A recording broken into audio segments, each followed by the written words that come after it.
드립니다. 하나님께서 우리 귀한 찬양 기쁘게 받으신 줄로 믿습니다. 오늘은 예수님께서 예루살렘 성에 들어간 것을 기념하는 종려 주일입니다.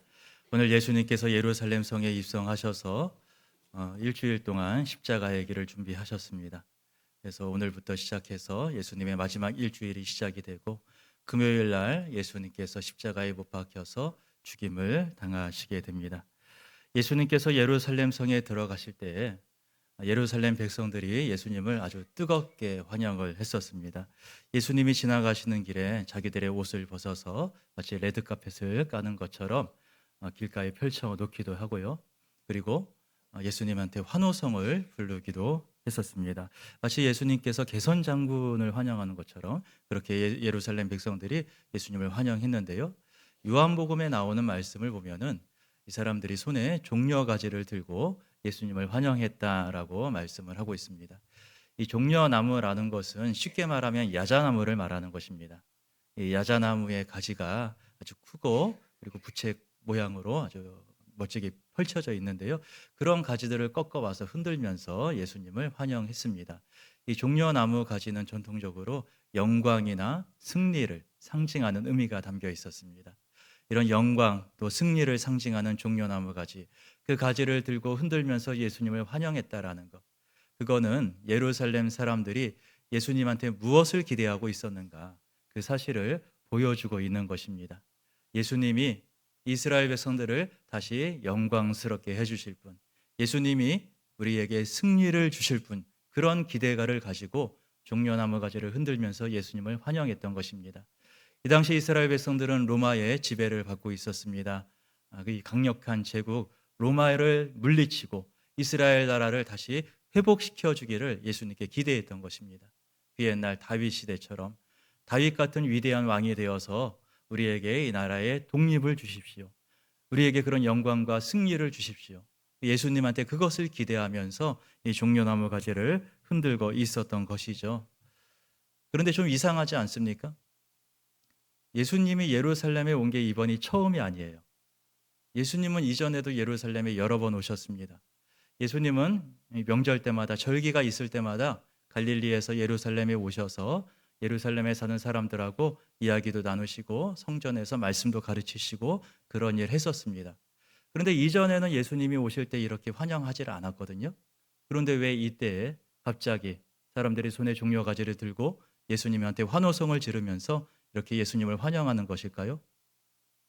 거기에는 이유가 있습니다.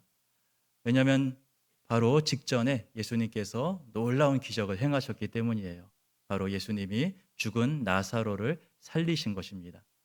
예수님은 베다니라는 마을에서 죽은 나사로를 살리셨습니다. 나사로가 죽은 지 이미 나흘째가 되어서 무덤에 묻혀 있었는데 무덤 밖으로까지 이 시체가 썩은 냄새가 나오고 있었어요.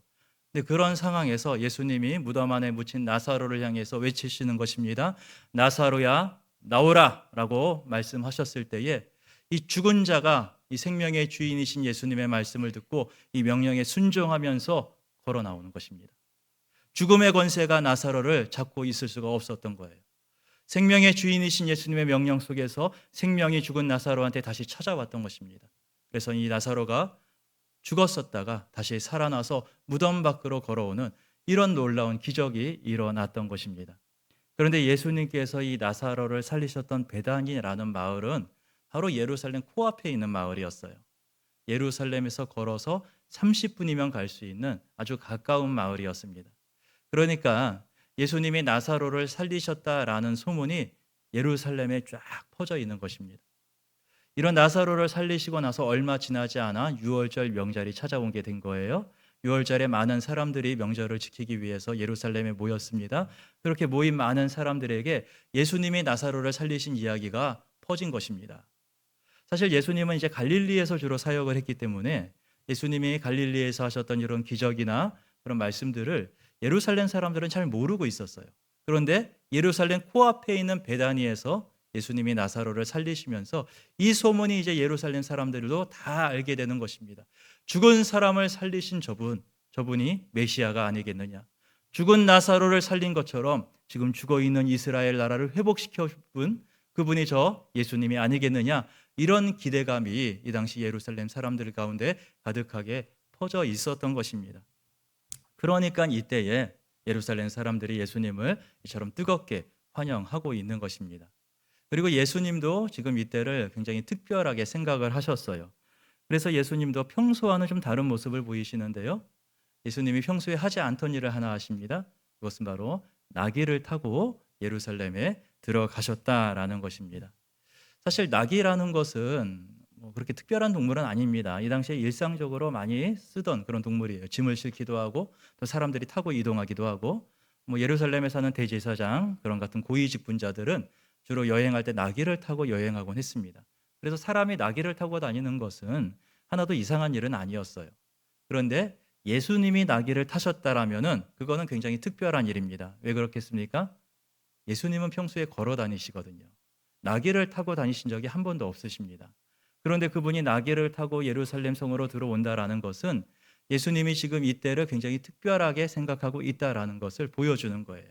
예수님이 분명히 목적을 가지고 어떤 이유를 가지고 나귀를 타고 예루살렘에 들어오신다라는 것입니다. 예수님이 왜 나귀를 타고 예루살렘에 오셨겠습니까? 그것도 그냥 나귀도 아니죠. 사람이 한 번도 타본 적이 없는 어린 나귀, 이 새끼 나귀를 타고 예수님이 이 예루살렘 성에 들어오시는 것입니다. 어떤 목적을 가지고 예수님이 이런 일을 하셨던 것일까요? 그 이유가 구약 성경에 이스라엘의 왕이 나귀 새끼를 타고 올 것이다라는 예언이 있기 때문입니다. 그 말씀이 스가랴서 9장 9절의 말씀입니다. 우리 이 말씀을 한번 같이 읽어보겠습니다. 시온에 따라 크게 기뻐할지어다. 예루살렘에 따라 즐거이 부를지어다. 보라, 내 왕이 내게 임하시나니 그는 공의로우시며 구원을 베푸시며 겸손하여서 나귀를 타시나니 나귀의 작은 것 곧 나귀 새끼니라. 아멘. 이스라엘을 다스릴 왕이 언젠가 나타나게 될 것인데 그 왕은 나귀의 작은 것, 나귀 새끼를 타고 오는 왕이다라고 성경이 예언을 하고 있는 것입니다. 사실 나귀라는 동물은 왕들이 타는 동물은 아니에요. 왕들은 나귀가 아니고 말을 타고 다니죠. 물론 이제 구약 성경에도 왕들이 나귀를 타고 다니는 모습이 나오기는 하는데, 그런데 이때는 시대가 변한 때입니다. 구약 성경 이후로 페르시아, 헬라 같은 대제국들이 왕들이 말을 타고 다니면서 땅을 정복했어요. 그래서 이때의 왕들은 말을 타고 다니지 나귀 타고 다니지 않습니다. 그런데 예수님은 이 나귀를 타고 오시는 것입니다. 여러분 혹시 말을 탄 사람들 가까이에서 좀 지켜보신 적이 있습니까? 만나보신 적이 있으세요? 말을 탄 사람을 옆에서 보게 되면은 자연스럽게 시선이 위로 향하게 됩니다. 말을 타고 있으면은 눈높이가 높아지기 때문에 그 탄 사람을 보려면은 아래에서 위로 우러러서 볼 수밖에 없어요. 그러면은 말을 타고 있는 사람은 어떻게 보겠습니까? 시선을 아래로 내리깔면서 밑에 있는 사람을 지그시 내려다보게 되는 것입니다. 말이라는 동물이 이런 동물이에요. 말이라는 동물 자체가 어떤 권력 구조를 보여주는 동물입니다. 그 말 위에 타고 있는 사람은 시선을 아래로 향하면서 내려다보고, 말 밑에 있는 사람들은 고개를 높이 들어서 말에 탄 사람을 우러러 볼 수밖에 없게 하는 그런 동물이 바로 이 말이라는 동물이에요. 근데 이에 비해서 나귀는 말보다 훨씬 작은 동물입니다. 나귀의 크기가 보통 한 어깨 높이가 1m 정도, 커봤자 한 1m 50cm 정도, 그 정도 된다고 합니다. 그러니까 그 동물 위에 사람이 올라타 있어도 땅에 서 있는 사람하고 눈높이가 큰 차이가 안 납니다. 살짝 높아지는 정도, 그 정도밖에 안 되는 동물이 나귀라는 동물이에요. 더구나 예수님이 타셨던 나귀는 어린 나귀였습니다. 새끼 나귀였어요. 이 어린 나귀를 타셨는데, 그러니까 이 나귀가 작았을 겁니다. 그러니까 어떤 사람들은 아마 이 나귀를 타고 있는 예수님의 발이 바닥에 끌렸을 수도 있다, 그렇게 생각하기도 합니다. 더구나 이 나귀는요, 사람을 한 번도 태워본 적이 없는 나귀예요. 이 나귀에는 안장도 없었을 것이고 나귀를 조종할 수 있는 고삐도 아직 매여 있지 않았을 것입니다. 아무것도 없는 새끼 나귀를 한 번도 사람을 태워본 적이 없는 나귀를 예수님이 타신 거예요. 근데 문제가 또 하나 있어요. 예수님도 나귀를 타보신 적이 없어요. 여러분 한 번도 나귀를 안 타봤는데 딱 타면은 멋있게 타실 수 있을 것 같으세요? 아마 예수님이 나귀를 처음 타서 당황하셨을 것 같습니다. 나귀도 사람 태워보지 않았고 예수님도 나귀 타본 적 없고, 그러니까 이 행렬이 제대로 된 행렬이었을까라는 생각이 들어요. 이리 비틀 저리 비틀거리고 휘청휘청거리고 야 저 너 넘어질 것 같아 잡아봐 옆에서 제자들이 그 보조하고 어쩌면은 이 모습은 좀 우스꽝스러워 보이는 그런 모습일 수도 있었던 것입니다. 예수님이 일부러 이런 일을 하신 것입니다. 어린 나귀 새끼를 타고 일부러 예루살렘을 향해 가시는 것입니다. 왜냐하면 구약 성경에 이스라엘의 왕이 그렇게 오실 것이다 예언하고 있기 때문입니다. 예수님이 이 예언의 말씀을 알고 계시기 때문에 나귀 새끼를 탄 거예요. 지금까지 그 어떤 왕도 나귀 새끼를 타고 이렇게 우스꽝스러운 행진을 한 왕이 없습니다. 다 말을 타고 근엄하게 위엄 있게 예루살렘을 향해 걸어왔지. 어떤 왕도 이 나귀 새끼를 타고 이리 비틀 저리 비틀 휘청휘청거리면서 엉성한 모습으로 예루살렘에 들어온 왕이 없었을 것입니다. 그런데 예수님이 그 일을 하고 계십니다. 바로 그것이 예언하고 있는 모습이기 때문입니다.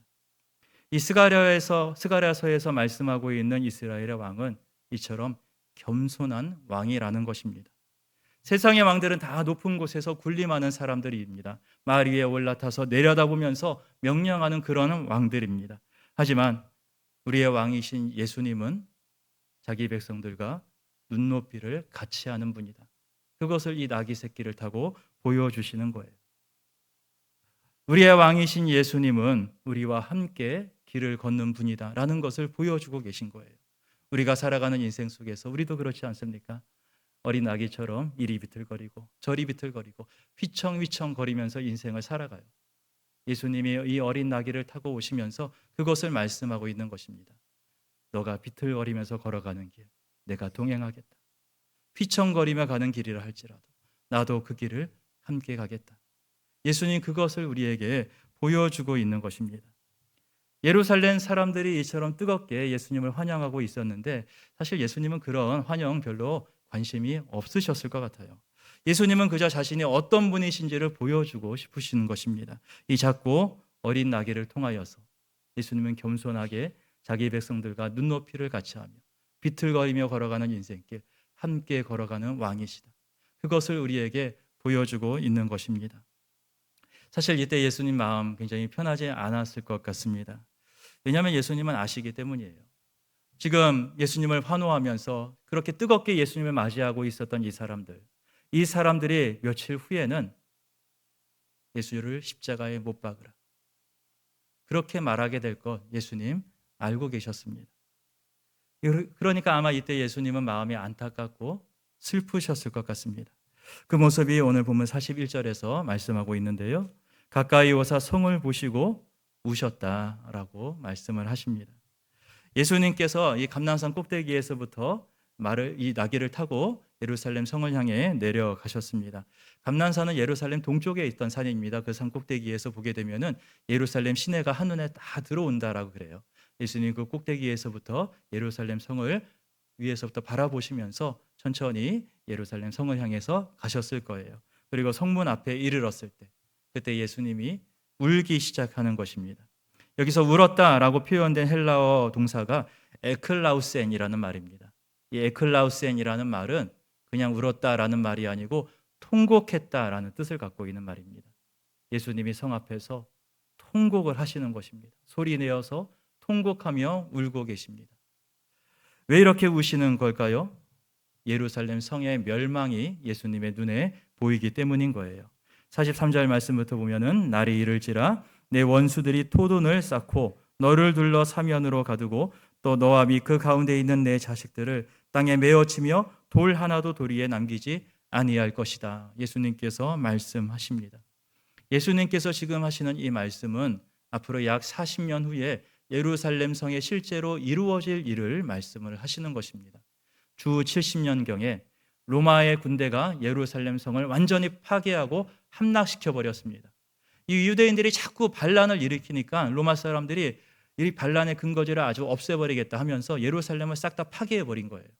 그래서 이 예수님 말씀하신 대로 예루살렘 성이 돌 위에 돌이 하나도 남지 않고 완전히 다 파괴되어 버린 것입니다. 이때로부터 유대인들이 나라를 완전히 잃어버리고 2000년 가까이 온 세상을 흩어져서 떠돌며 살아갈 수밖에 없는 그런 비참한 처지가 되어버린 것입니다. 예수님은 이때로부터 약 40년 후에 있게 될 예루살렘 멸망이라는 비참한 역사를 미리 내다보고 계시면서 통곡을 하시는 것입니다. 지금 예수님께 환호하면서 뜨겁게 예수님을 맞이하는 이 사람들, 결국 이들이 비참한 종말을 맛보게 될 것이다. 그것을 아시기 때문에 예수님이 눈물 흘리시면서 통곡하고 있는 거예요. 그런데 예루살렘의 백성들만이 비참한 최후를 맞이했던 것은 아닙니다. 오늘 우리도 다 똑같습니다. 오늘 우리도 언젠가는 인생의 비참한 마지막을 맞이해야만 하는 것입니다. 언젠간 우리들은 죽음이라는 인생의 한계를 맞이할 수밖에 없는 것입니다. 예수님께서 이때 통곡하신 것이 단지 예루살렘 백성들만을 위한 것이 아니었다라는 것이죠. 바로 오늘 우리들을 위한 것이기도 합니다. 언젠가는 죽음이라는 비참한 결말 앞에 설 수밖에 없는 이 세상의 모든 사람들을 위하여서 예수님께서 눈물을 흘리고 통곡하고 있는 거예요. 예수님이 이게 너무도 마음이 아픈 것입니다. 앞으로 약 40년 후에 예루살렘이 함락될 것을 바라보시면서 슬퍼하십니다. 또한 온 세상의 모든 사람들이 결국에는 비참한 죽음이라는 결말을 맞이할 수밖에 없는 것을 안타까워하시면서 눈물 흘리고 통곡하고 있는 것입니다. 예수님께서 흘리신 이 눈물은 결국 우리를 구원하는 십자가에서 흘리신 보혈이 되었습니다. 죽음이라는 비참한 최후로부터 우리를 구원하기 위하여서 예수님께서 십자가를 지시는 것입니다. 우리의 모든 죄를 예수님 대신 담당하여서 십자가에 못 박히셨습니다. 그 보혈을 흘리셔서 우리의 모든 죄를 깨끗하게 씻기셨습니다. 그래서 우리에게 다시는 죽음이 없는 것, 하나님의 기쁨과 은혜와 영원한 생명이 있는 하나님의 나라를 우리에게 허락하여 주시는 것입니다. 이제 우리는 이 예수님의 보혈을 기억하면서 성찬 예식에 참여할 것입니다. 오늘 우리가 마시는 한 잔의 포도주는 우리를 위해서 흘리신 예수님의 거룩한 보혈입니다. 또한 우리를 위하여서 통곡하신 예수님의 눈물이라는 것을 꼭 기억하시기를 바랍니다. 오늘 우리가 먹게 되는 떡 한 조각, 예수님께서 우리를 위해서 십자가에서 찢기신 예수님의 몸이라는 것을 꼭 기억하시기를 바랍니다. 또 이번 한 주간 우리는 고난 주간을 보내게 됩니다. 매일 새벽마다 하루하루 예수님께서 걸으셨던 마지막 일주일의 길을 뒤따라가면서 예수님의 고난 속에 동참하는 시간이 될 수 있기를 바랍니다. 우리를 위해서 아낌없이 눈물 흘리셨던 그 예수님의 눈물에 함께 나아오는 은혜의 한 주간 되시기를 바랍니다. 예수님이 오늘 우리에게 오십니다. 예루살렘 성에 어린 나귀를 타고 오신 것처럼 예수님 우리에게 오십니다. 말씀하시는 거예요. 내가 너와 함께 걷겠다. 이리 비틀거리고 저리 비틀거리고 휘청거리며 살더라도 그 휘청거리는 길 내가 너와 함께 걸어가겠다라고 말씀하십니다. 또 예수님은 말씀하십니다. 내가 너와 함께 울겠다. 그래서 다시는 눈물이 없는 것, 다시는 아픔이 없는 하나님의 나라, 그 나라를 너에게 허락하겠다. 이런 예수님의 은혜를 가득하게 누려가는 이 한 주간 되실 수 있기를 주님의 이름으로 축복합니다. 걸어가신 아버지 하나님, 우리 예수님께서 예루살렘 성에 임하셔서 우리에게 하나님의 나라를 허락하시며 우리에게 함께 걸어가는 귀한 은혜, 또한 우리를 위하여 눈물 흘리시는 귀한 은혜를 허락하시니 감사합니다. 그 예수님의 십자가의 고난 앞으로 한 걸음씩 나아갈 수 있는 저희들 되게 하여 주시옵소서. 예수님의 이름으로 기도드리옵나이다. 아멘.